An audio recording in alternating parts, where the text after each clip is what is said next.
कुछ नहीं पूछना है। ओके, ठीक है। So let us revise first of all yesterday's class. Yesterday's we have studied about potential energy of a system of charges. इसमें हम लोगों ने ये देखा था सिस्टम ऑफ चार्जेस में कि सबसे पहले एक अगर हम लोग प्लस क्यू चार्ज को इन्फिनिटी से किसी पॉइंट तक लेके आते हैं तो इसके लिए हम लोगों को कोई भी अमाउंट ऑफ वर्क डन नहीं करना पड़ता था, work done equal to zero होता था। फिर अब अगर हम लोग Q1 चार्ज को लाए, अब अगर हम लोग क्या करते हैं, सपोज Q2 चार्ज को इन्फिनिटी से किसी पॉइंट पर लेके आते हैं, प्लस Q2 चार्ज को इन्फिनिटी से किसी पॉइंट पर जब लेके आएंगे तो यहाँ पर जो है आपका Q1 पहले से ही है, तो इस वजह से Q1 की वजह से कुछ ना कुछ अमाउंट ऑफ फील्ड होगा जनरेट, और उसी फील्ड के अगेंस्ट इसको लेके आना है। ठीक है, तो इस फील्ड की वजह से पोटेंशियल होगा और इसकी वजह से वर्कडन जो करना पड़ेगा, this work done will be equal to this charge into electric potential due to Q1। Okay, तो चार्ज हमारा है Q2 और इनटू में पोटेंशियल ड्यू टू Q1, तो इसी से आपका ये आ गया था 1/4πε0। अच्छा, ये पोटेंशियल है तो वर्क डन हो जाएगा Q1 into Q2/4πε0 R12। R12 is the distance between Q1 and Q2, ये वाला। ठीक है, उसके बाद फिर अगर हम लोग थर्ड चार्ज को अगर इसके Q1 और Q2 को प्रेजेंस में लाएंगे तो जो चार्ज Q3 होगा इनटू में potential due to V1 and potential due to Q1 and potential due to Q2। तो इस Q3 से दोनों के चार्जेस को मल्टीप्लाई कर दोनों के पोटेंशियल्स को मल्टीप्लाई करके सम कर देंगे तो हम लोग को टोटल वर्क डन निकल जाएगा, और that work done will be stored in the form of potential energy.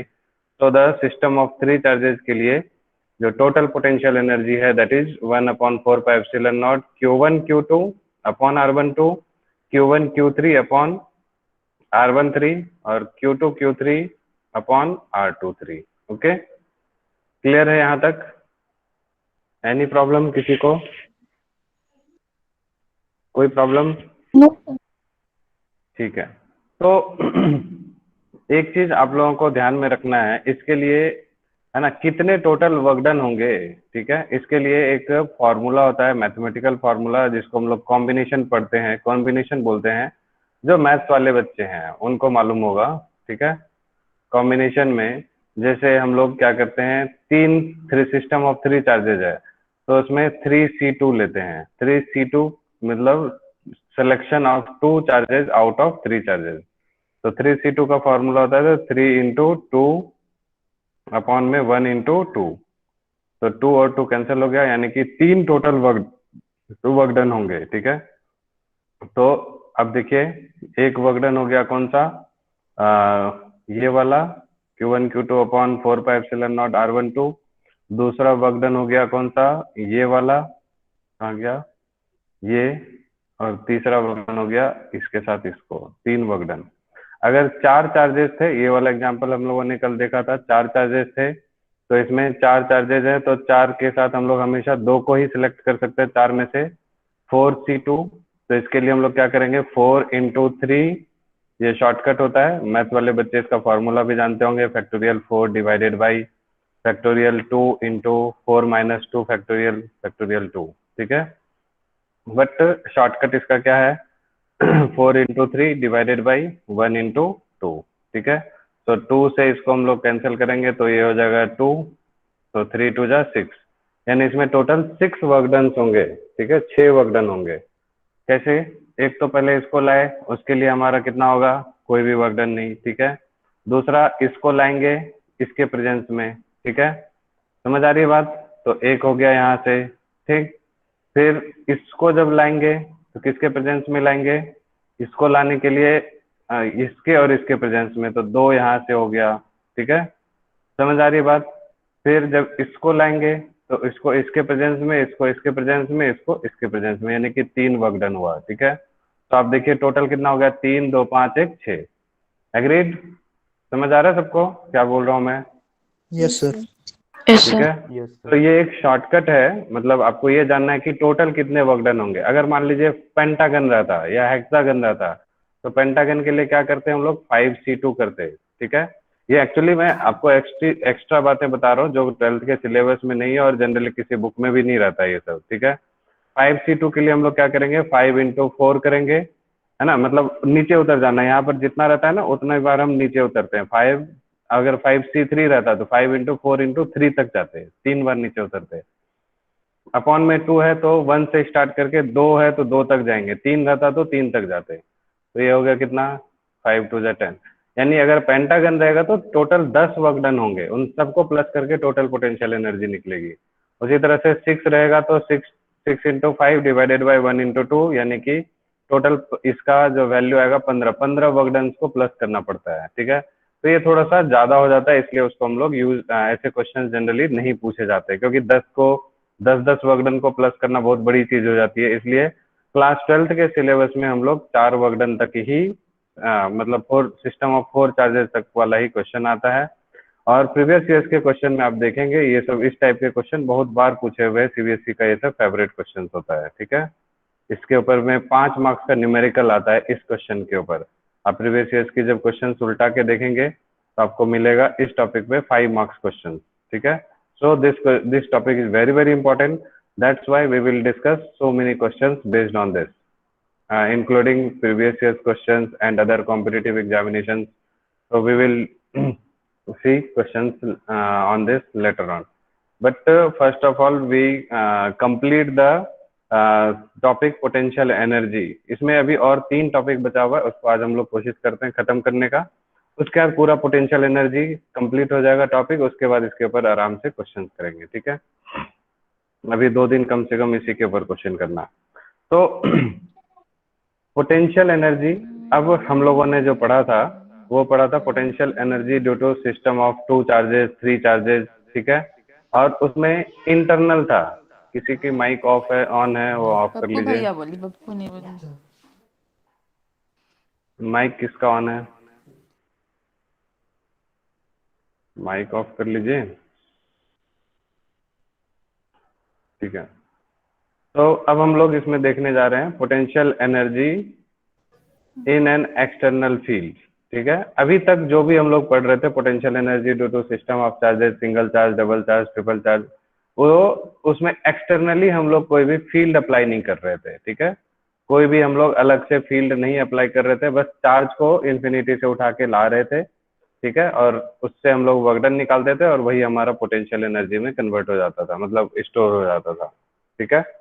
अब हम लोग क्या कह रहा है कि पहले से ही एक इलेक्ट्रिक फील्ड है, एक्सटर्नल इलेक्ट्रिक फील्ड है, अब आप उठा के लाइए चार्ज को यहाँ पर, तो उसके लिए कितना वर्क डन करना पड़ेगा, ठीक है। तो ये पूछा गया है। तो इसमें हम लोग 2 तरह से पढ़ेंगे, एक हम लोग सिंगल चार्ज को लाएंगे, ठीक है, और एक हम लोग पढ़ेंगे किसमें कि अगर potential energy of a system of 2 charges in an external field, ठीक है। और तीसरा पढ़ेंगे हम लोग potential energy of system in of a dipole in an external field, ठीक है। तो 3 टॉपिक इसमें हम लोग को करना है। एक कौन सा, सिंगल चार्ज, और एक हो गया 2 चार्ज, और तीसरा हो गया डाइपोल। तीनों ही हम लोग एक्सटर्नल इलेक्ट्रिक फील्ड के अंदर पढ़ेंगे, ओके। समझ आ रहा है सबको, यहाँ तक में कोई प्रॉब्लम किसी को, ठीक है। No sir. चलिए, उसके बाद हम लोग अब ये बताइए potential energy of single charge क्या होता था अगर हम लोग एक्सटर्नल फील्ड नहीं देते थे। तो अगर एक चार्ज प्लस Q1 चार्ज को आप इन्फिनिटी से कहीं पर लाके लेके आते थे तो कितना अमाउंट ऑफ वर्क डन करना पड़ता था, जीरो। या कितनी पोटेंशियल, यस वेरी गुड। तो this potential energy comes out to be 0, ठीक है, क्योंकि वर्क डन 0 था तो सिंगल चार्ज के लिए पोटेंशियल एनर्जी 0 था। लेकिन वहां तब की बात थी जब आप इस बेचारे को लेके आ रहे थे एकदम आराम से, कोई आपको रुकावट नहीं डाल रहा था, चुपचाप आप आए आए आए और इधर एकदम आराम से आ गए, दुबके पैर से, कोई डिस्टर्ब करने वाला नहीं था, कोई ऑब्स्ट्रक्शन नहीं था, तभी कोई अगेंस्ट में नहीं था, तो आपको 0 वर्क डन करना पड़ा। बट अब जैसे ही आप इस चार्ज को लाएंगे, यहाँ पर इलेक्ट्रिक फील्ड है, ये बेचारा आपको हमेशा परेशान करेगा। जैसे आप ला रहे हैं ये रिपेल करेगा आपको, ठीक है, इधर की तरफ इस चार्ज को भेजेगा, बोलेगा कि तुम इधर मत आओ, इधर से वापस जाओ, ठीक है, रिपल्शन होगा। लेकिन फिर आपको ऊपर इसको लाना ही लाना है इधर की तरफ, तो लाने के लिए आपको कुछ ना कुछ अमाउंट ऑफ वर्क डन करना पड़ेगा, and that work done we have to find. Okay, तो अब सिंपल सी बात है, बताइए कि आपको अगर वर्क डन करना है, इसके इस चार्ज को लाना है, तो कितना अमाउंट ऑफ वर्क डन करना पड़ेगा। तो वर्क डन के लिए हम लोग सिंपली फॉर्मूला क्या जानते हैं, दिस चार्ज और इनटू में क्या, पोटेंशियल। पोटेंशियल पोटेंशियल एनर्जी या पोटेंशियल, पोटेंशियल पोटेंशियल, ठीक है।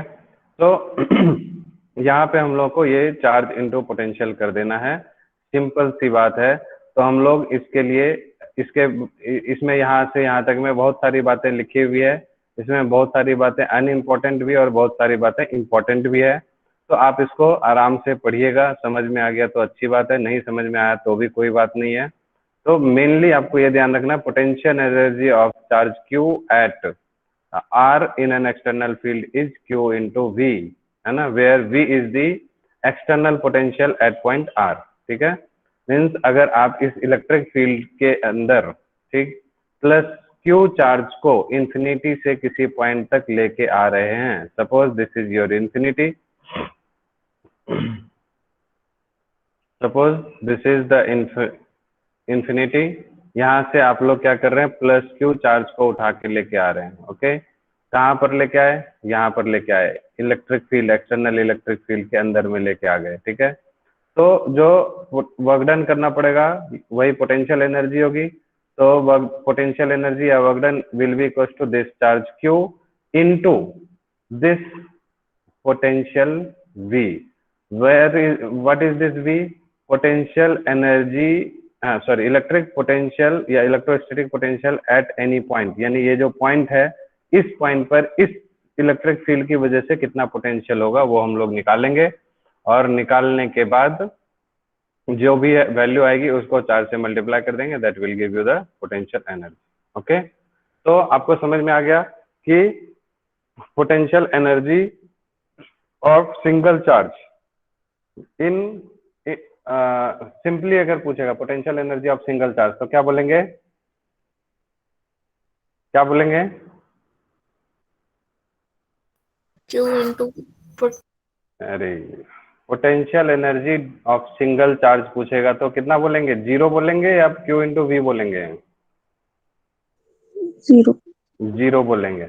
लेकिन potential energy of single charge in external field बोलेगा, तो एक्सटर्नल फील्ड में this that charge into potential at any point, जिस पॉइंट पर आपको एनर्जी पूछ रहा है उस पॉइंट का पोटेंशियल कितना है, उस पोटेंशियल से हम लोग मल्टीप्लाई कर देंगे, उस चार्ज को पोटेंशियल एनर्जी मिलेगी। यहाँ तक क्लियर है सबको, बोलिए, ठीक है। अब आप यहाँ देखिए, ये जो पोटेंशियल एनर्जी है इसकी एक यूनिट होती है, और दिस चार्ज को हम लोग क्या बोलते हैं, है ना, इलेक्ट्रॉन, है ना, चार्ज की जो मतलब क्या बोलते हैं इसको, वो जो होता है आपको 1 इंटू 10 की पावर माइनस 19 कूलम, ठीक है। तो इसको हम लोग इलेक्ट्रॉन ई से डिनोट करते हैं, और ये वी, तो इलेक्ट्रॉन वोल्ट के भी फॉर्म में हम लोग, ये जो large value of potential energy होती है उसको हम लोग इलेक्ट्रॉन वोल्ट के फॉर्म में लिखते हैं, ठीक है।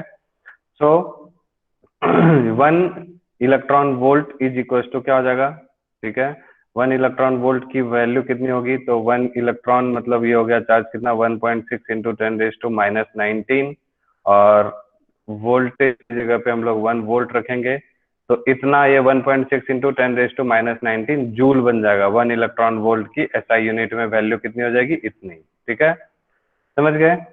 तो किलो इलेक्ट्रॉन वोल्ट की अगर बात करेंगे, है ना, 1 किलो इलेक्ट्रॉन वोल्ट, तो उसको हम लोग लिखेंगे 10 की पावर 3, यानी कि 1000 इलेक्ट्रॉन वोल्ट। ओके, अब इसमें इसको 1000 इंटू 1.6 इंटू 10 की पावर -19 करेंगे, तो -19 में ये 3 जो है माइनस हो जाएगा, तो क्या हो जाएगा 16, ठीक है।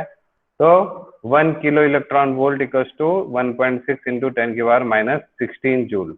उसी तरह से मेगा इलेक्ट्रॉन वोल्ट की अगर बात करेंगे तो ये हो जाएगा आपका 10 की पावर 6, मेगा मतलब होता है 10 लाख, ठीक है, 10 की पावर 6 इलेक्ट्रॉन वोल्ट, उसमें आप फिर इसको इससे मल्टीप्लाई कर देंगे तो वैल्यू निकल जाएगी, ठीक है, मेगा इलेक्ट्रॉन वोल्ट। उसी तरह से फिर आपको गीगा, है ना, वो बोलते हैं ना, mega hertz, giga hertz, MB, GB, है ना, तो वही है ये सब। तो गीगा मीन्स आप कंप्यूटर वाले भी बच्चे ये सब पढ़े होंगे, गीगा इलेक्ट्रॉन वोल्ट जो हो गया वो दिस इज 10⁹ इलेक्ट्रॉन वोल्ट बोलते हैं इसको, ठीक है, समझ गए। और 13 इलेक्ट्रॉन वोल्ट होता है 10⁻12 इलेक्ट्रॉन वोल्ट। तो ये सब छोटी छोटी चीजें हैं जो आपको ध्यान में रखना है, न्यूमेरिकल्स करने के समय में ये सब यूज होता है, ठीक है। यहाँ तक क्लियर हो गया सबको, कोई प्रॉब्लम? No sir. चलिए उसके बाद हम लोग नेक्स्ट टॉपिक पढ़ने जा रहे हैं, potential energy of A system of two charges in an external field, ठीक है। अब कॉमन सेंस की बात है, दो चार्जेस हैं, अब उसकी पोटेंशियल एनर्जी निकालनी है इन एन एक्सटर्नल फील्ड, ओके। तो क्या करना चाहिए इसमें बताइए, सिंपल सा है कि यहाँ से एक पहले हम लोग +Q1 चार्ज को लेके आएंगे इन्फिनिटी से, ठीक है, इन्फिनिटी से किसी पॉइंट P तक, मान लीजिए यहाँ पर लेके आए, ठीक, पॉइंट P पर लेके आए। तो टोटल जो यहाँ पर हमारा ये पॉइंट P क्या है, इन एक्सटर्नल इलेक्ट्रिक फील्ड है, ठीक है, ये हमारा एक्सटर्नल इलेक्ट्रिक फील्ड है। इसी में हम इस पॉइंट P को, कोई पॉइंट P है वहीं पर इस चार्जेस को लेके आ रहे हैं, एक चार्ज ये Q1 है और दूसरा चार्ज Q2 है, ओके। इस दोनों चार्जेस को लेके आना है, ठीक। तो पहले हम लोग जब फर्स्ट चार्ज को लाएंगे तो कितना पोटेंशियल एनर्जी होगा, या वर्क डन निकाल लेते हैं पहले। वर्क डन फर्स्ट चार्ज को लाने में क्या होगा, दिस Q1 इंटू में पोटेंशियल है ना, इस पॉइंट का डिस्टेंस मान लेते हैं, पोजीशन वेक्टर R है, किससे, ओरिजिन से, ठीक है, ये समझ गए, ओके। तो अब ये ध्यान दीजिएगा यहाँ पर कि ये हो गया वर्क डन। अब हमने क्या किया, +Q1 चार्ज को उठा के ले आया, ठीक। अब यानी कि ये हो गया हमारा फर्स्ट वाला वर्क डन, ठीक है, W1। अब क्या करना है आपको, दूसरे वाले चार्ज को +Q2 चार्ज को उठा के लाना है, ठीक है। तो +Q2 चार्ज को जब लाएंगे तो क्या करना पड़ेगा उसके लिए, कितनी चीजें इसको रोकेंगी, इलेक्ट्रिक फील्ड और क्यू का जो चार्ज है वो भी रेपेल करेगा। हाँ वेरी गुड, क्योंकि यहाँ पर जब हम लोग चार्ज Q1 को उठा के ले आए हैं तो ये Q1 भी अपना कुछ ना कुछ इलेक्ट्रिक फील्ड देगा, जिसकी वजह से जब हम लोग चार्ज Q2 को लाएंगे तो उस चार्ज Q2 को ये भी रिपेल करेगा, इस Q1 का भी इलेक्ट्रिक फील्ड रिपेल करेगा, और ये जो एक्सटर्नल इलेक्ट्रिक फील्ड है वो भी रिपेल करेगा। तो ये दोनों ही चीजें उसको अपोज करेगी आने से, तो उस दोनों के अगेंस्ट इसको वर्क करना पड़ेगा। तो जब हम लोग चार्ज Q2 को लेके आ रहे हैं तो दूसरा तो हमारा सबसे पहला तो ये हो गया कि दिस चार्ज Q2 इंटू में पोटेंशियल जो है वो उस पॉइंट B पर जो है वो हो गया, ठीक है, समझ गए, potential at point P due to जो भी है आपका एक्सटर्नल इलेक्ट्रिक फील्ड, ठीक है। एक ये हो गया, और दूसरा क्या होगा, इलेक्ट्रिक पोटेंशियल, दूसरा हो गया वर्क डन जो है वो करना पड़ेगा इसके अगेंस्ट, किसके अगेंस्ट, किसके अगेंस्ट, Q1 के अगेंस्ट, ठीक है। तो इसलिए Q1 है ना इनटू में इसकी वजह से पोटेंशियल जो होगा, तो इसकी वजह से पोटेंशियल क्या होगा, ड्यू टू V1, ठीक है। तो हम लोग इसको कैसे लिख देंगे, पोटेंशियल ड्यू टू V1 कितना हो जाएगा, सॉरी ये तो Q2 है ना, ठीक है, और पोटेंशियल ड्यू टू V1 कितना हो जाएगा, potential due to V1 Q1/4πε0, और किसको अपोज कर रहा है, सेकेंड वाले को। तो मान लीजिए सेकेंड वाले को इन्फिनिटी से लाए, कुछ यहाँ पर लाए +Q2 चार्ज को इसी इलेक्ट्रिक फील्ड के, एक्सटर्नल इलेक्ट्रिक फील्ड के अंदर में लाए, तो इसके और इसके बीच का जो डिस्टेंस होगा वो कितना होगा, R12, क्योंकि इस डिस्टेंस पर ये जो है चार्ज अपना कुछ ना कुछ पोटेंशियल जनरेट कर रहा होगा, फील्ड दे रहा होगा, इस फील्ड की वजह से यहाँ पर पोटेंशियल होगा, और वो पोटेंशियल कितना होगा, दिस Q1/4πε0 R12, ठीक है, 4πε0 R12 और इनटू में दैट चार्ज, ठीक है, Q2, समझ गए। तो ये हो गया आपका जब charge work done on Q2 against the field due to Q1, और ये क्या हो गया, work done on charge Q2 against external field, और इन दोनों को हम लोग प्लस कर देंगे तो टोटल वर्क डन निकल जाएगा Q2 को लाने में, और Q1 को लाने में Q1 इंटू V लगा था, Q2 को लाने में एक तो ये हो गया और एक तो ये हो गया, तो ये टोटल आपका पोटेंशियल एनर्जी हो गया, ठीक है, due to system of two charges या total work done in assembling the configuration of two charges in an external electric field. समझ आया सबको? Yes sir. कोई प्रॉब्लम यहाँ तक? बोलिए। इसी के बेस पे ये जो है आपका एग्जांपल नंबर 2.5 है, एक्सटर्नल इलेक्ट्रिक फील्ड वाला। इसका जो सी पार्ट है, इसके बेस पे क्वेश्चन दो बार सीबीएसई में पूछा हुआ है। अभी हम लोग इसको डिस्कस करेंगे, काफी इंटरेस्टिंग है क्वेश्चन, ठीक है। इंटरनल इलेक्ट्रिक फील्ड वाला तो आसान हो जाता है, जब एक्सटर्नल की बात आ जाती है या वेरिएबल इलेक्ट्रिक फील्ड होता है तो वहां पर प्रॉब्लम शुरू हो जाती है बच्चों को, ठीक है। तभी हम लोग उसको देखेंगे। पहले हम लोग थियोरी पार्ट आज कंप्लीट कर लेते हैं, उसके बाद फिर उसको क्वेश्चंस कर देंगे, ठीक है। नेक्स्ट थर्ड टॉपिक है, इसके बेस पे आपको potential energy of dipole in an external field. Okay, potential energy of dipole in external field, ठीक है। तो पोटेंशियल एनर्जी का फिर से हम लोग ये बोलेंगे कि वर्क डन से रिलेट करेंगे, ठीक है, क्योंकि work done will be stored in the form of potential energy. Okay, तो ये जो वर्क डन है किसी भी यानी कि डायपोल, अभी हमने देखा था सिस्टम ऑफ टू चार्जेस, लेकिन यहाँ पर अभी क्या है, एक प्लस क्यू चार्ज है और एक माइनस क्यू चार्ज है। इस प्लस क्यू और माइनस क्यू चार्ज की वजह से, है ना, किसी भी एक्सटर्नल इलेक्ट्रिक फील्ड में जब ये रखे हुए हैं तो टोटल कितना अमाउंट ऑफ पोटेंशियल एनर्जी होगी वो हम लोग को फाइंड आउट करना है, ठीक है। इससे पहले एक बार मैं एक क्वेश्चन पूछ लेता हूँ आप लोगों से कि एक क्या बोलते हैं, इसमें एक डायपोल है यानी plus Q minus Q charge रखा हुआ है, इसकी वजह से, है ना, कितना टॉर्क लगेगा जब इसको हम लोग एक्सटर्नल इलेक्ट्रिक फील्ड में रखेंगे, तो इसकी वजह से कितना टॉर्क लगेगा, हम लोग चैप्टर 1 में पढ़े हैं, आप लोगों से पूछ के देखते हैं। बताइए कोई, what will be the torque? Shreya आप बताइए। श्रेया नहीं पता सर। टॉर्क याद है किसी को? मानसी आप बताइए।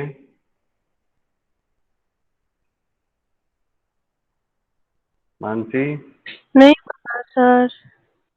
किसी को भी याद नहीं है। Neha yes sir. कितना टॉर्क लगता है जब डायपोल को एक्सटर्नल इलेक्ट्रिक फील्ड में रखते हैं? देखिए चैप्टर 2 जब स्टार्ट हो रहा था मैंने बोला था ना जल्द से जल्द चैप्टर 1। हाँ, पी क्रॉस ई। हाँ, पी क्रॉस ई, ठीक है, गुड। देखिए चैप्टर 2 स्टार्ट होने से पहले आप लोगों को बता दिया था मैंने कि चैप्टर 1 जो है इम्पोर्टेंट है, ठीक है। पढ़िएगा तभी आपको समझ में आएगा चैप्टर 2। कोई भी ध्यान नहीं देते हैं मेरी बातों का, ओके। तो ध्यान देना है, इसको समझना है, ठीक। तो नो दिस टॉर्क, ठीक है। पहले हम लोग क्या कर रहे हैं, suppose there are 2 point charges, okay, one is plus Q charge and one is minus Q charge, and due to these two charges a dipole is being constituted। Dipole form हो गया। अब इस डायपोल को जब हम लोग uniform electric field के अंदर रखते हैं, when the dipole is kept in uniform external electric field, okay, so there will be some amount of torque। why torque क्यों लगेगा? याद कीजिए चैप्टर 1 में पढ़े थे हम लोग, this is plus Q charge and this is minus Q charge, okay. so minus q charge and plus q charge, when these are put in external electric field, so what will happen, यहाँ पर एक force लगेगा। कौन सा force? Force due to electric field, ठीक है। किस direction में होगा फोर्स? बोलिए, पॉजिटिव चार्ज के ऊपर में अगर इलेक्ट्रिक फील्ड लग रहा है तो फोर्स का डायरेक्शन किधर होगा? टुवर्ड्स राइट और towards left?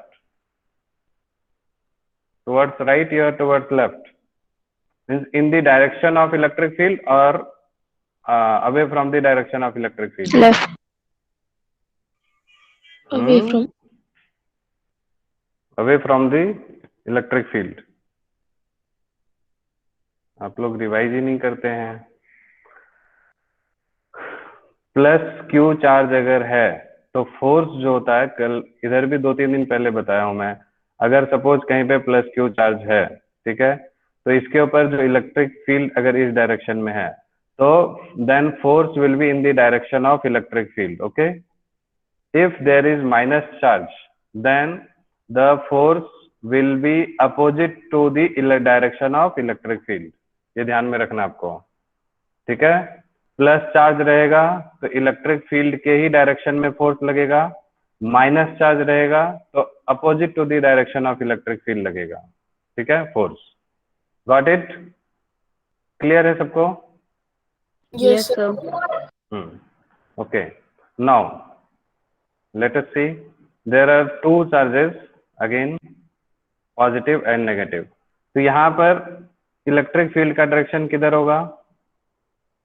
In the direction. जैसे ये चार्ज है, अगर मान लीजिए मैं थोड़ा इसको इलेक्ट्रिक फील्ड को कुछ जैसे एनसीईआरटी में जो दे रखा उसी को हम लोग लेके चलते हैं। देखिए यहाँ इसी को समझाते, तो this is plus Q charge and minus Q charge. Okay, so one force is towards this force is q into E, and another force will be towards this, opposite to the direction of electric field, because it is negative charge. Okay, this is minus QE. Done. So there are two equal and opposite forces acting on a body. It means it will tend to rotate, it will not be in rotational equilibrium, it will tend to rotate. Okay, so there will be some amount of torque, और ये torque आपको बताया था, this force into perpendicular distance, this distance will be 2a sin theta, याद है? तो force QE into this distance is 2a sin theta. Got it? तो 2a into Q will be what? P, dipole moment. याद है ना सबको? What is the value of 2a into Q? P is what? Dipole. Dipole moment. Okay, P into E into sin theta. Okay, so what is PE sin theta is? इसको हम लोग किस form में लिख सकते हैं? वेक्टर फॉर्म में कैसे लिख सकते हैं PE sin theta को? P cross E. This is P cross E. Okay, and what did we get? What is P cross E? This is torque. Okay, so we have got torque equals to P cross E, PE sin theta. Okay, now we have to find work done in external electric field. Okay, so what we have to do, there are two forces equal, which is in equal and opposite direction. Now what we have to do, we have to rotate this dipole in uniform external field, and due to this rotation we need to do some amount of work, and work done का basic formula क्या होता है बताइए? Work done का formula basic जो हम लोग 9th class में पढ़ चुके हैं, Force into displacement. Yes, force into displacement. Very good. Okay, तो रोटेशन में जब हम लोग इस फोर्स की बात करते हैं तो फोर्स की जगह कौन आ जाता है इन rotation? Torque. Torque. Very good. और डिस्प्लेसमेंट की जगह पे? डिस्प्लेसमेंट की जगह पे विच टेक्स प्लेस? डिस्प्लेसमेंट की जगह रोटेशन में क्या आता है? एंगुलर डिस्प्लेसमेंट आता है या नहीं? Yes, sir. This is angular displacement. Okay, but we have to rotate this dipole through a small angle, which is d theta. So a small amount of work done will be required. This is dw. Okay, so we require dw to rotate this dipole through a small angle d theta. So we can write dw equals to torque into d theta. Got it? आ रहा है समझ में सबको? Yes, sir. ठीक है, चलिए इतना तो समझ में आ गया कि वर्क डन हम लोग को, देखिए overall what we have to find? We have to find potential energy of dipole in an external field. So potential energy कहाँ से आएगा? For getting potential energy, what we have to do? We have to find the work done. Okay, and how will you get work done? Work done will be we will get work done by torque into d theta. Okay, so this is torque. Torque की जगह क्या रखेंगे हम लोग? PE sin theta. Okay, and d theta is always already there. तो अब हम लोगों को क्या करना है? जब हम लोग इसको छोटे से एंगल से रोटेट किए, तो हम लोग मान लेते हैं सपोज इसको हम लोग स्टार्टिंग में जिस एंगल से रोटेट कर रहे हैं वो कुछ शुरुआत में एंगल किसके किसके बीच है? ये डायपोल है, ठीक है, और ये इलेक्ट्रिक फील्ड है. ओके, तो इस डायपोल और इलेक्ट्रिक फील्ड के बीच का एंगल है, यानी ये डायपोल बोले तो ये लेंथ 2a, ठीक है, तो 2a डिस्टेंस और ये इलेक्ट्रिक फील्ड का डायरेक्शन, ये दोनों के बीच का एंगल थीटा है.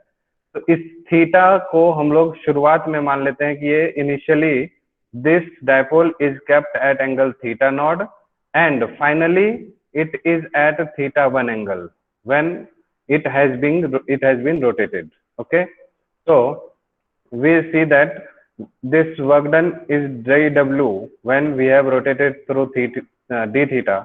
So what will be the final work done? Final work done will be equals to dw का integration from where to where? From theta naught to theta 1. Okay, ठीक है. So PE sin theta का जब हम लोग integration करेंगे तो क्या आएगा? तो उसमें PE जो हमारा कांस्टेंट है ये इंटीग्रेशन के बाहर आ जाएगा. Okay, this PE will be outside the integration. Now what is there? sin theta.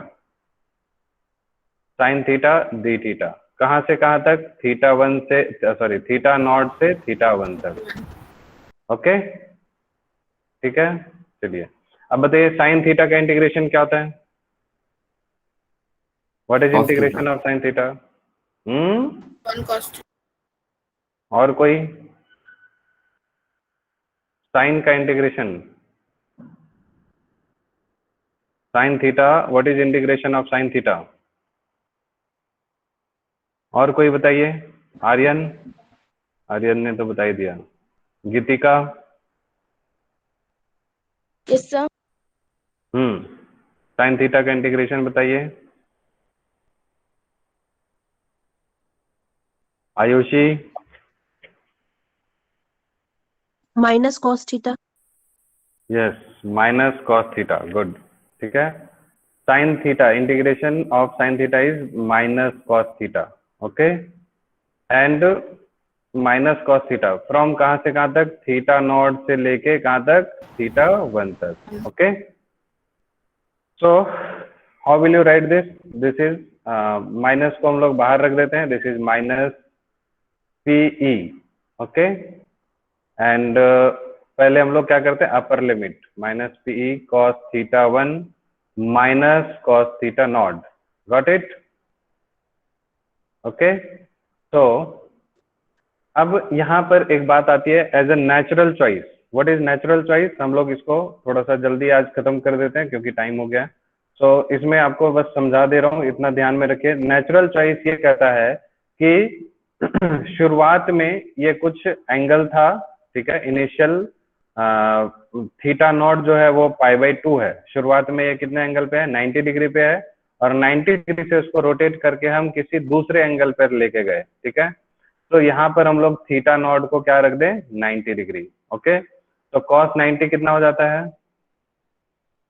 90 को π/2 भी बोल सकते हैं, 0. Okay, so this term comes out to be 0. Okay, and final angle 90 degree पे था शुरुआत में, और 90 से रोटेट करके उसको हम लोग थीटा एंगल पर लेके गए. ठीक है, तो final angle is theta, so it becomes theta cos theta. Okay, और बाकी जो चीजें हैं यहाँ पर वो एज इट इज रह जाएंगी. This is minus PE cos theta. Okay, and this gives you the amount of work done. ठीक है, और this work done is stored in the form of potential energy.